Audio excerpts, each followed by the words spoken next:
to the value chain of high-quality chocolate around the world. Medical cannabis in Colombia has become a new opportunity.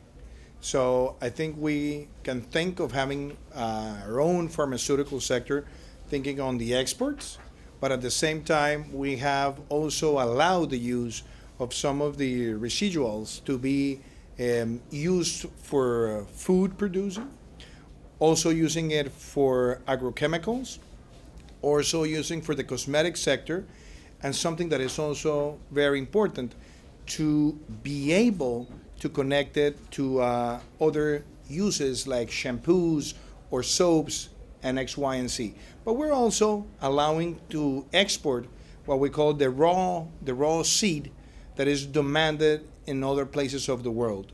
So I think Colombia has the most modern regulatory system for medical cannabis in the Western Hemisphere.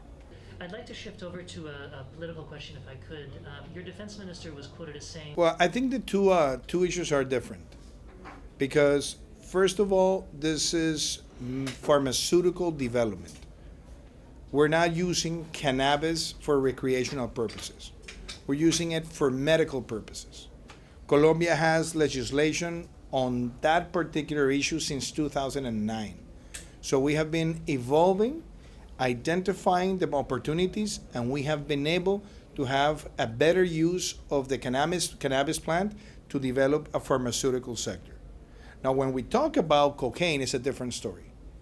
Because in order to plant 1 hectare of coca, in Colombia, 2 hectares of tropical jungle are destroyed. The other thing is that to produce cocaine, you have a very high carbon footprint. You use a lot of gasoline, a lot of cement, and that only harms your health, but it harms the environment. And there are a lot of chemicals that are used to produce cocaine, for example, that are being thrown in the jungle that damage important ecosystems. So have we identified an alternative use for coca for positive purposes in Colombia? I think we haven't found any of that yet.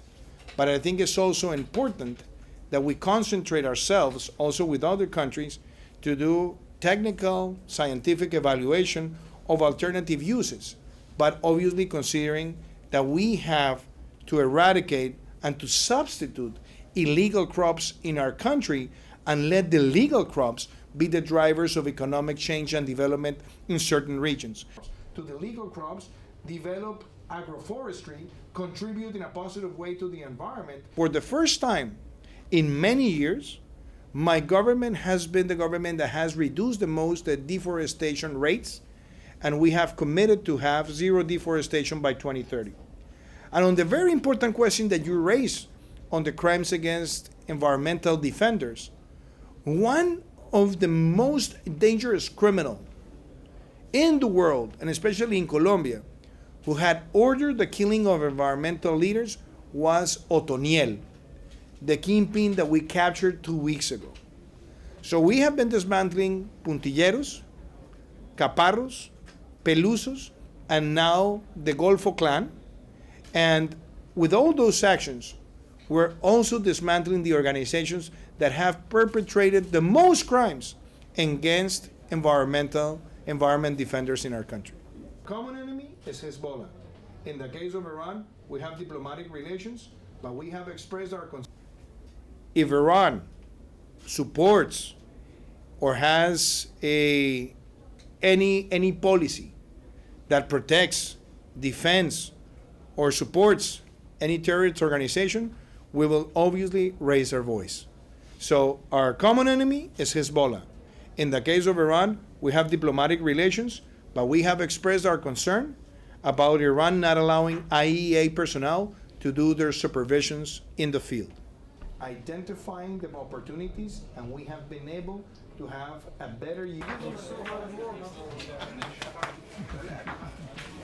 There we go.